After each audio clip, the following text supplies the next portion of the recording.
And the rabbit hole gets deeper. This whole Trump assassination now got a bunch of conspiracy theories coming out of left field and right field, out of everywhere. And the fact that Trump survived that just let us know that God is with us. I wanted to check out this clip from MSNBC. Take a look at what they think, because everybody got to report on this. We're living in some crazy times. Let's take a look. Let me see if I'm allowed to play this. I don't even know. I just checking myself. Questions are mounting about the role of the U.S. Secret Service and how it let a gunman get within striking distance of the former president and the Republican presidential nominee. NBC News correspondent Stephanie Gosk has the latest. In the weeks leading up to Donald Trump's rally in Pennsylvania, we're now learning there was already increased security around the former president after U.S. officials obtained intelligence that there may be an Iranian plot to assassinate him. The National Security Council emphasizing there's no connection between the alleged Iranian threat and Saturday's shooting by gunman Thomas Crooks. He's on the roof! He's not! We have people that right here! Right on the roof! From the Republican convention, Eric Trump vented his frustration over the security operation at his father's rally. There was some breakdown, and they better get to the bottom of it. According to multiple officials who have spoken with NBC News, there were warnings about Crooks before he opened fire. Butler Township manager Tom Knights says one of his police officers locked eyes with the gunman on the rooftop. He was able to pull his head up over the roof. He did, in fact, see an individual. You know, so many things are happening. And I wonder what's going to happen when Trump becomes the state, right? If there is a deep state, how are they going to deal with it when he is the head of the state? On the roof with a weapon. Knight says that officer was responding to a report of a suspicious person and that other police officers helped boost him up to take a look. And what did the shooter do? Turned towards him, had the barrel of his weapon pointed at the officer. And at that point, the officer's hanging on to the side of the roof? Yes. Unable to pull a gun out? Unable to defend himself? Unable to reach his radio? Any of that, yeah. Strictly defensive movement for him to lower his head, duck. Knight says Butler Township Police Department was not the local agency responsible. Now they want to play the blame game. You know, you got the feds blaming the locals and the locals saying no, blaming the feds. Crazy. For securing the rooftop. The Secret Service says the building was outside their security perimeter and was primarily the responsibility of local law enforcement. You know, I would think there is no outside security perimeters. It's everything within eyesight that they got to secure, either visually with people on the roof or with drones. Secret Service Director Kimberly Cheadle telling ABC News the agency decided to secure the building from the inside for safety concerns because of its sloped roof at its highest point. NBC's Stephanie Gosk with that report. And we just learned the Department of Homeland Security's Inspector General says it has opened up an investigation into the Secret Service's handling of security during former President Donald Trump's Saturday rally. And you know, the media, in my personal belief, is part of the deep state. You know, it has to be a collaboration between the statesmanship or the presidency and the local media, which is the one that gives us the news and let us know what's going on. So they are part of the deep state, in my opinion. Joining us now with new reporting on this is national investigative reporter at the Washington Post, Carol Leonnig. Carol, thank you so much for being with us. You know, we've talked about some Secret Service problems in the past. She's written a book, huh? You've obviously written a book about the Secret Service. I'd love for you to help provide context to exactly what happened on Saturday. First of all, the clear shot to the President of the United States, former President of the United States, possible future of the United States. Again, for people looking at the overhead shot, it's dumbfounding. And I will say, let me show you this video from the Wall Street Journal put up on their Instagram. 1, 2, 3, 4, 5, 6, 7, 8, 9, 10. Okay, take it down now. And those are the best shot. That right there sealed Donald Trump's election. The man is going to win.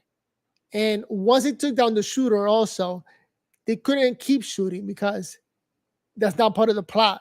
Like, the plot is that the shooter got killed. So they had to just witness this man raise his fist and celebrate the fact that they missed. 9 seconds. So 9 seconds, 10 seconds, they leave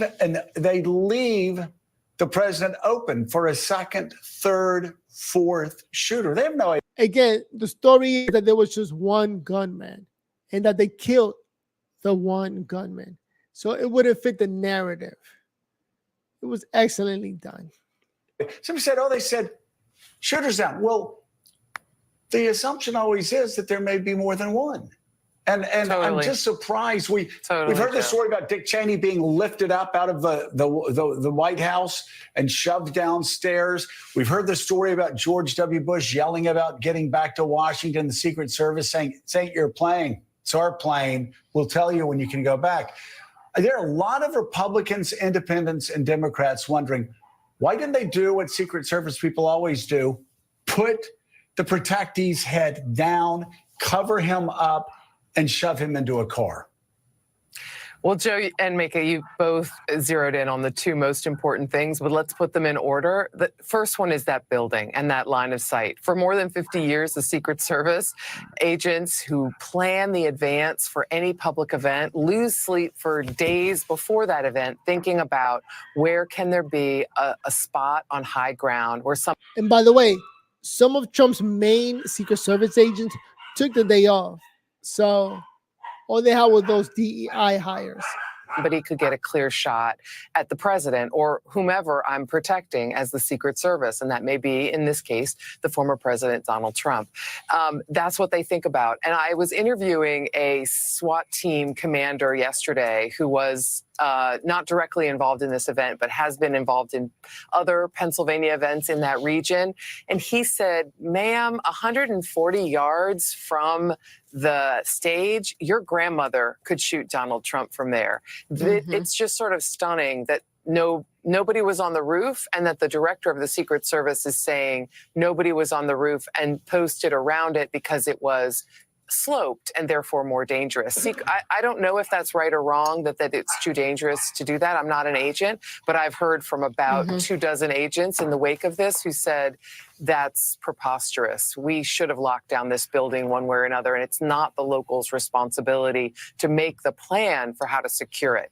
The second thing is you mentioned Donald Trump fist bumping. That's another thing agents, current and former, are pretty upset about. Upset because there could be another guy on the horizon after the counter sniper, amazingly, with one shot, takes out Matthew Crooks as soon as his weapon is raised. It's amazing that that guy is basically neutralized almost instantly, not fast enough, but almost instantly upon being determined to be a threat.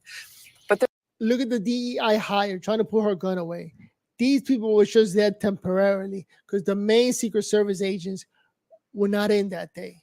Only these DEI hires.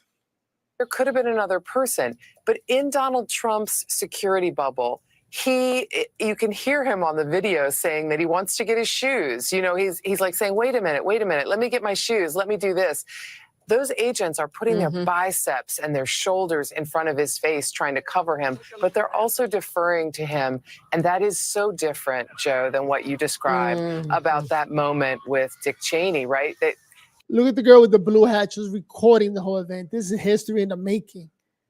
That would have been $1 million video. But, you know, it came out that she's an FBI agent. She was recording the incident.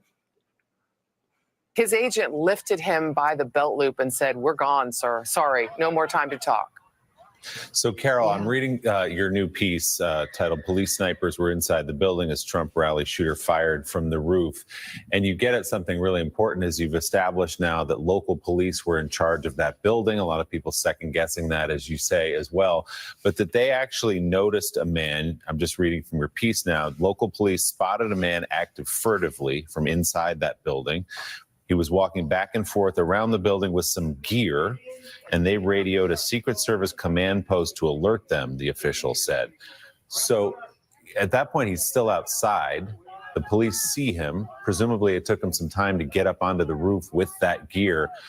How do you explain the lapse between the time when local police, according to your reporting, did spot this guy and the time the shooting took place? So there are a couple of things there which are really important to notice, Willie, which are, one, remember the Secret Service makes the plan. And we have heard a lot of different reports, some of which we're trying to sort of nail down right now. But one of the things that I heard last night from people who were on the ground was that the individual local police officers stationed inside that building, by the way, they were counter snipers. They complained, look, we're counter snipers and we're not a lot of use. If they were inside the building, they should have heard the people that were screaming, there's a guy on the roof. There's a guy on the roof. Like, it's within earshot of the window. If we're not on high ground looking over the whole place, it's hard to be a counter sniper inside a building. But they were stationed there, and there was a concern that they couldn't essentially leave their post. Hence their communication.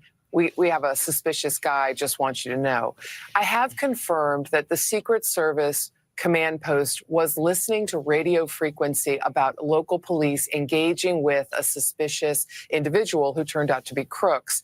And the counter sniper, whose name we're not sharing at this moment, the counter sniper who actually had Crooks in his sights during this moment was trying to assess, is he a threat? Does he have a gun? With the slope of the roof off in the distance, the sniper was still trying to discern, is this just a person? Is this an HVAC repairman?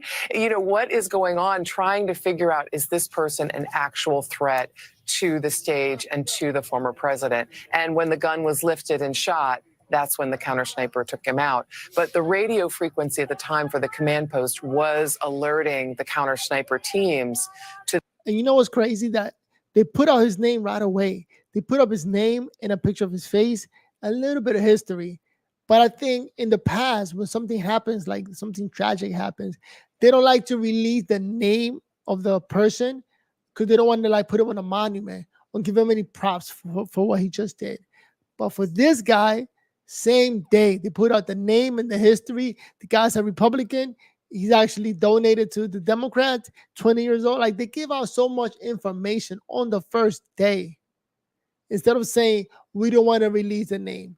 Just like that shooter from that school, they didn't want to release the name or any identity. But look at this person. Right away, they put everything out. This suspicious activity at the AGR building. Again, that very obvious risk, 140 yards from Donald Trump's stage. Well, and Carol, let's just make a bad situation even worse for the Secret Service. They knew, we found out yesterday, they were made aware of an Iranian plot to assassinate Donald Trump.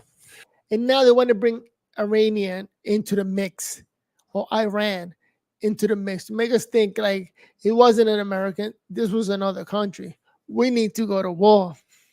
So they were on notice that other than, domestic threats, that you had the Iranian government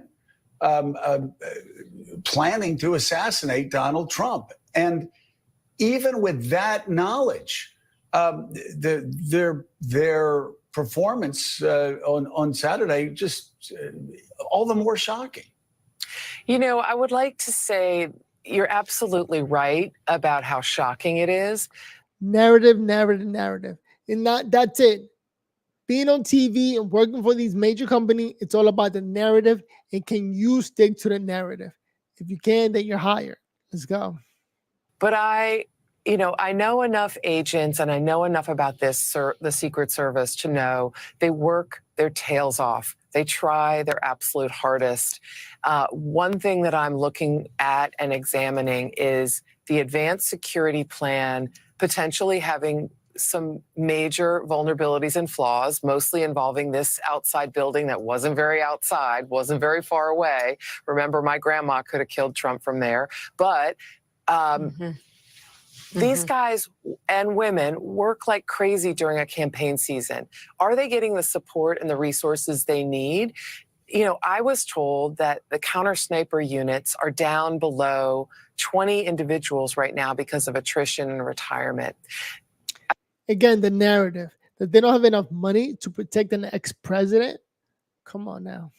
I was told the counter assault teams, remember there were only 2 Secret Service counter assault agents. Those are the black tactical gear guys who jumped up on the stage heavily armed to cover Trump so that the detail could whisk him away. Only 2 of them there. I'm told the counter assault team is down below 35. That means there's only really 3, maybe full counter assault teams in the Secret Service right now, if these sources are right. And I emphasize if these sources are right. And that Look at Trump with his hand up minutes ago after this. means the service is once again stretched too thin, which is exactly the finding of both a House Oversight Committee. Look at the man with the arm up. Got the greatest pictures ever in the history books. Come on. Run by Elijah Cummings and Jason Chaffetz in 2015, and the findings of a blue ribbon panel. This is a video we got to watch every day in the morning of Trump getting out of that assassination attempt. Appointed by President Obama, that the agency just was operating on duct tape and staples, especially during a campaign season, that running from pillar to post is what these guys and women are trying to do, and they just don't have enough backing to get this job done.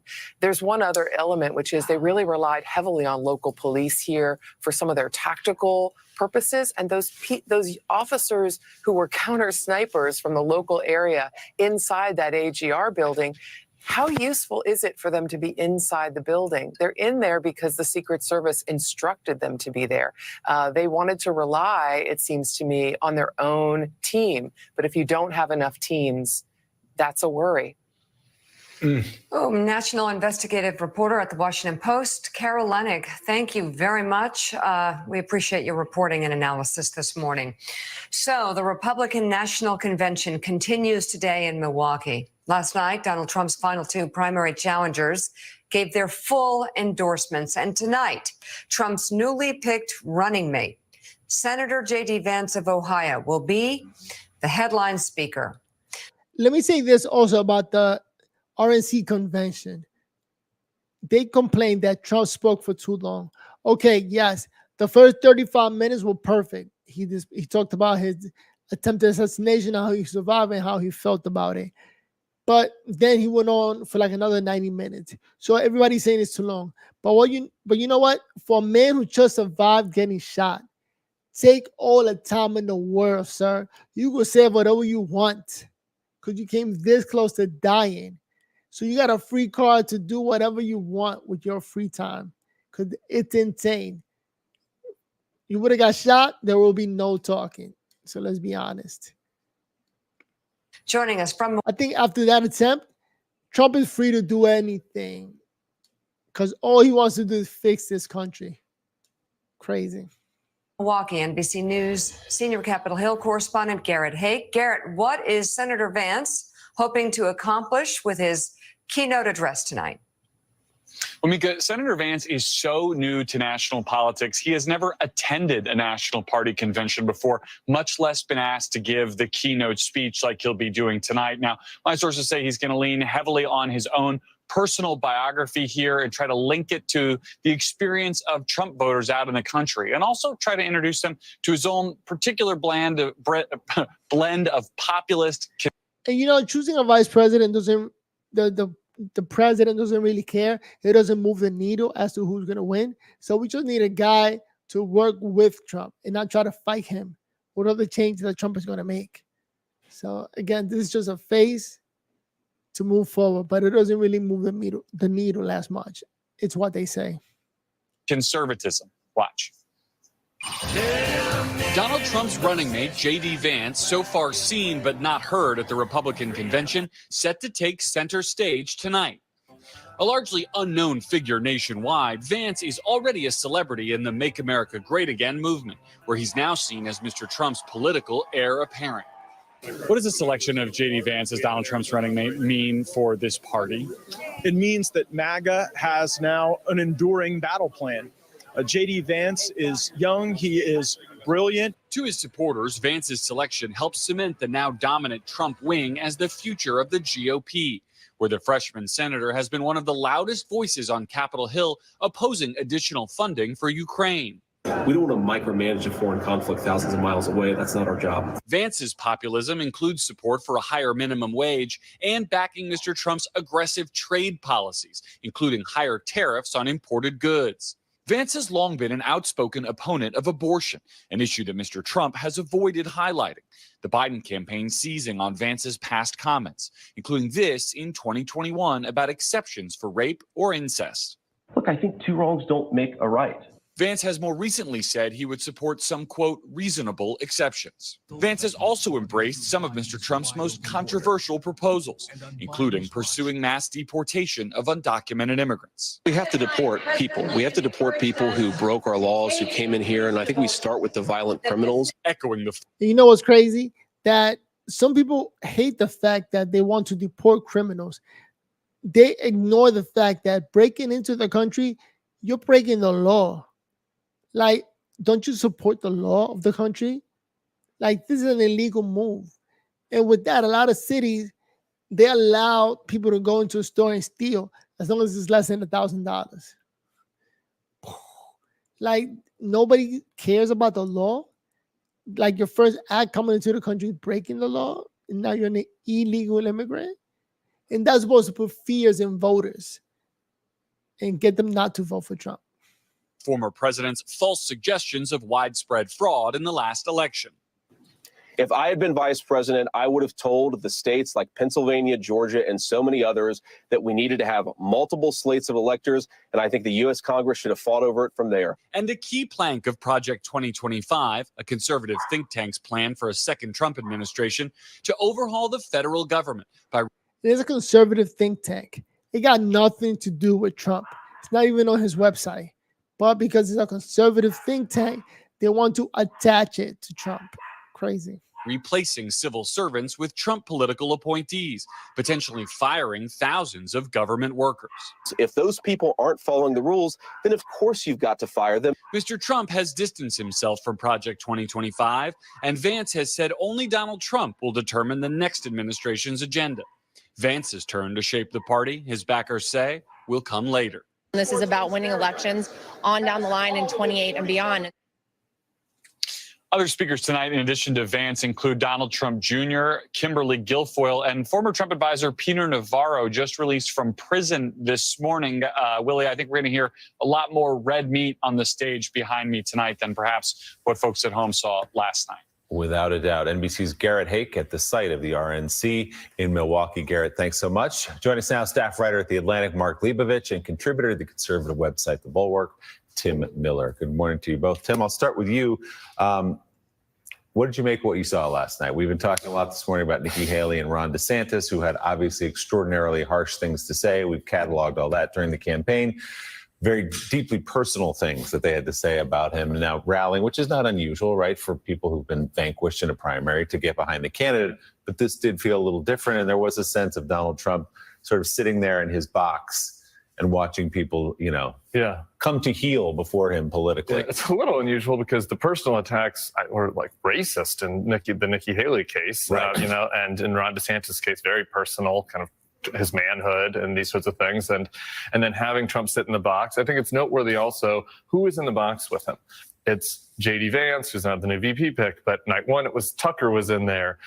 You saw, some of the most extreme members of the Florida delegation in there, Anna Paulina Luna, Byron Donalds, Matt Gaetz, Corey Mills, right? Marjorie Taylor Greene, right? So it shows you that like the power center is the MAGA, right? And the more traditional old school Republicans like Nikki Haley are on stage kind of saying that we're coming to terms with it. And so I think that's notable politically. I think it's also notable politically. I should just mention, Garrett said maybe we'll see more red meat tonight. Maybe we will. Personally speaking, I was pretty nervous following the assassination attempt. Then you have this huge gathering on Monday and Tuesday that there'd be a lot of vengeance, a lot of red meat, a lot of bloodlust. And there hasn't really been the first two nights. There also hasn't really been a clear message.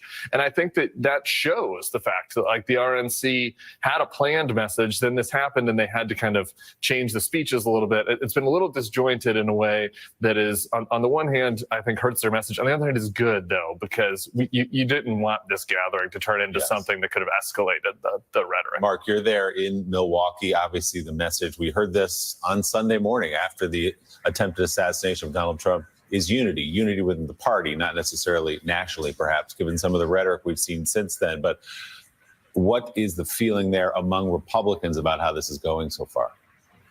Well, certainly confident. I mean, that is an over. Let's all be confident. This election is over, but I don't want to say it's over. They need to keep hammering televisions and the message, and let's just pray to God that Trump doesn't get another assassination attempt. If he makes it all the way to the end and doesn't get locked up, yes, we're going to have a new president. Let's keep our fingers crossed. Now, you know, I'm a fan of this guy, Barnes. He had a conspiracy theory that sounds like it makes sense. Let's check it out. Verbal or life. Following the Trump assassination attempt very, very closely. And it's always great to get your insights, Robert. So thanks for coming on, buddy. Oh, yeah. Glad to be here. I'll just hand it to you. You can take the ball and run with it. What are your thoughts? Well, I mean, the timing was interesting because I was also at the Republican National Convention this week. Yeah. I mean, there were people at that convention who I think would not have been there but for their belief that something was going to happen to Trump before he got there. That, you know, Mitch McConnell and some other folks were there. I mean, Mike Pompeo, former head of the CIA, former State Department director, was telling delegates of Iowa, that were coming in to the event that he was going to be the vice presidential nominee. He was never on Trump's list, but he would have been on other people's list. I think the plan was to assassinate him right before the convention, blame it on Iran, use that as a rallying cry to go to war with Iran, and for the Republican Party to nominate Nikki Haley as president and Mike Pompeo as vice president. That makes so much sense. So Mike Pompeo almost became, by the way, Mike Pompeo was the head of the CIA under President Trump. So if he was going to become the vice president and Nikki Haley the president, woo, these people had a whole plot secure to get this show on the road. Crazy. Mike Barnes, he's making so much sense.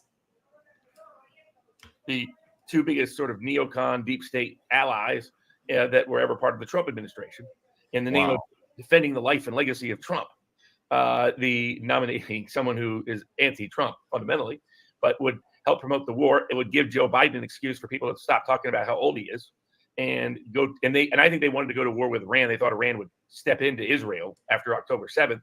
Iran didn't take the bait.